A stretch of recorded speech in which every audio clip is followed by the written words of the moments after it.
St Chretien's College, an independent school for boys and girls, bringing a timeless education to 21st century children.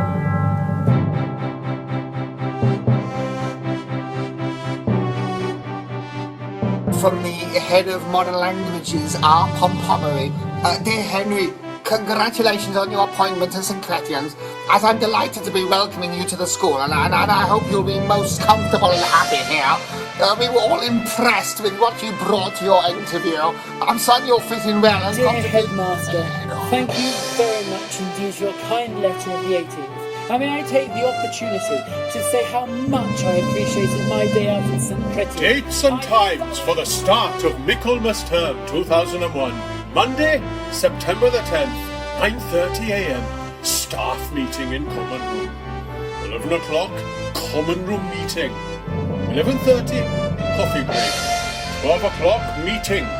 Short talk by guest speaker, Dr. Trevelyan Whipsnatch, headmaster of King William School. Making the most of a mess. How to deal with incompetent staff. Dear Headmaster, I've been asked by our captors out here to say a quick hello from all of us. Mr. Wren says we should be back by half-term, so see you then. Don't worry about us at all. Columbia is beautiful. Ex Deo, Gloria Juventus et Sapientis. From the Lord cometh the glory of youth and of learning. Please be seated. I hear encouraging news from our games master that the under-14s rugby are making progress. Well, we mustn't lose hope. You know, victory is not always winning. Something you do as you find out later in life. And St Cretien's is a perfect place to learn such a lesson. All of us here at St Cretien's know full well how to prepare young minds for failure.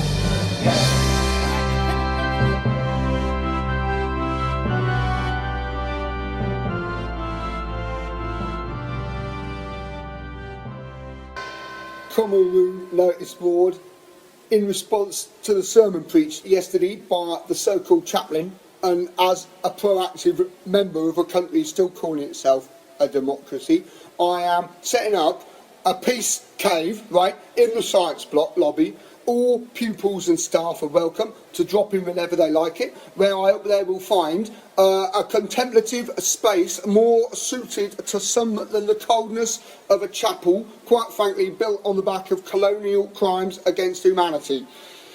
The situation in New York is indeed tragic, as the headmaster says, but it is precisely against the hegemony of a pseudo-fascist imperialistic America that my economics masterclass and I went to New York last month, and that is why we needed to smash at the very heart of their evil empire.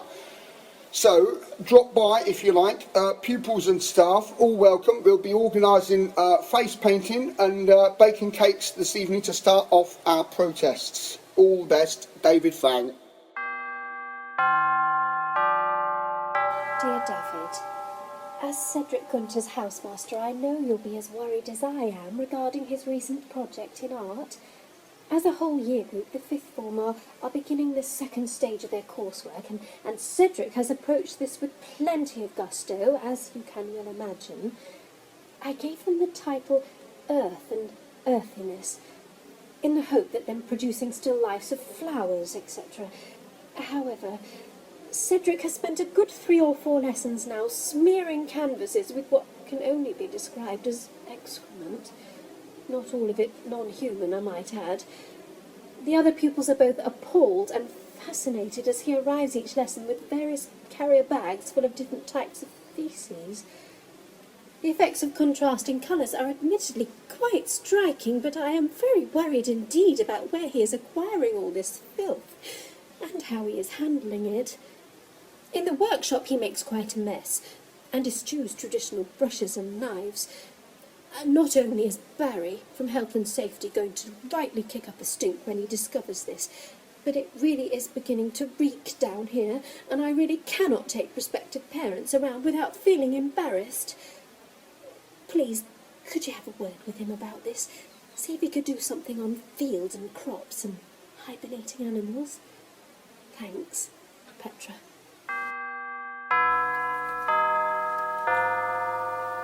Health and Safety Working Committee. It has been brought to the attention of the Health and Safety Working Committee by a recent investigation undertaken by Brian Blowes that the latent potential of serious injury or even fatalities in the St Cretien swimming pool constitutes a considerable health and safety risk. This stems mainly from the lack of sufficient barriers around the pool.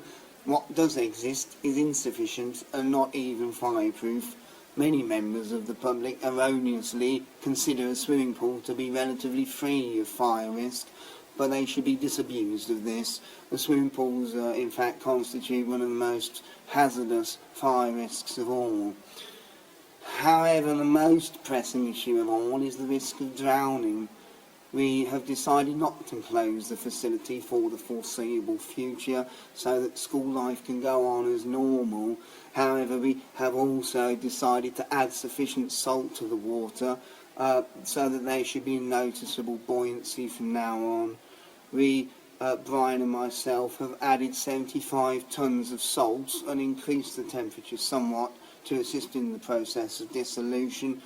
Brian tested the new safer waters yesterday and assured me that he felt 112% safer than before, although the local burns unit has suggested the temperature should be returned to normal. Brian will be back with us next month. Please be sure not to imbibe any of the water, however, as this concentration of salt could result in severe poisoning. Thank you for your understanding in this. We hope you appreciate how important it is for us to help you to help yourselves. From Barry Sodom, Health and Safety.